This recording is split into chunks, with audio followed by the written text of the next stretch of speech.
నమస్తే అండి. నా పేరు doctor DVR Reddy, senior homeo consultant and Sneha homeopathy. ముఖ్యమైన విషయం ఈ సమ్మర్లో చిన్నపిల్లలకు వచ్చేది మెయిన్ ప్రాబ్లం అదేంటంటే ముక్కులెంబడి రక్తం కారడం. అది ఎందుకు వస్తుంది, మనం తీసుకోవాల్సిన జాగ్రత్తలు ఏంటి, హోమియోపతిలో ఎలాంటి మందులు ఉన్నాయని మాట్లాడుకున్నాం. ఈ దాదాపు 50% పిల్లలు ఎండలలో ఆడుకోవడం పరిపాటి ఈ సమ్మర్లో.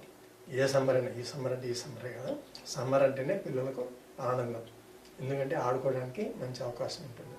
కానీ దాంతోపాటు వేడి కూడా ఎక్కువ ఉంటుంది. అది పిల్లలు పట్టించుకోరు, పెద్దలు వాళ్ళ తల్లిదండ్రులు పట్టించుకోవాలి. పిల్లలు బయటికి పోయినప్పుడు ఎండలో ఆడుకోవడం వల్ల 1-2 గంటలలో బాడీ అంతా హీట్ అయిపోతుంది.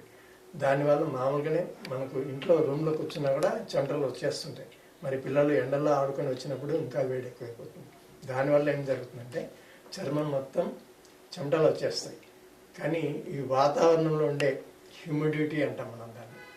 ఆ హ్యూమిడిటీ అనేది ఎక్కువగా ఉండడం వల్ల డ్రై అయిపోతుంటాయి ముక్కలు, లోపల డ్రై అయిపోయి క్రాక్స్ వస్తాయి ఒక్కొక్కసారి.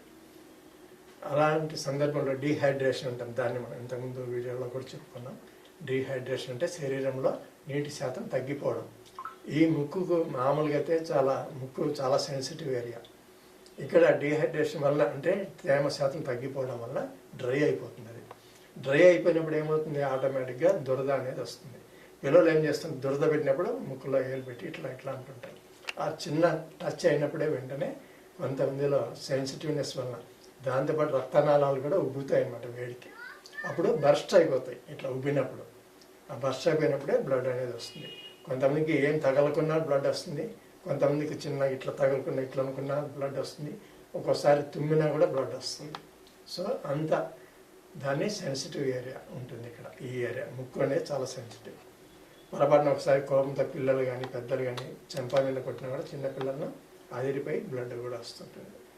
సో ఇలాంటి జాగ్రత్తలు తీసుకోవాలంటే ఎండలో ఎక్కువ తిరగకుండా చూసుకోవాలి. రెండోది నీడన చెట్టు కింద ఆడుకోమని చెప్పాలి. మూడోది వచ్చేసి వ్యాజలిన్ కానీ ఏమైనా అప్లై చేయడం వల్ల డ్రైనెస్ తగ్గుతుంది. అది ఫస్ట్ పాయింట్.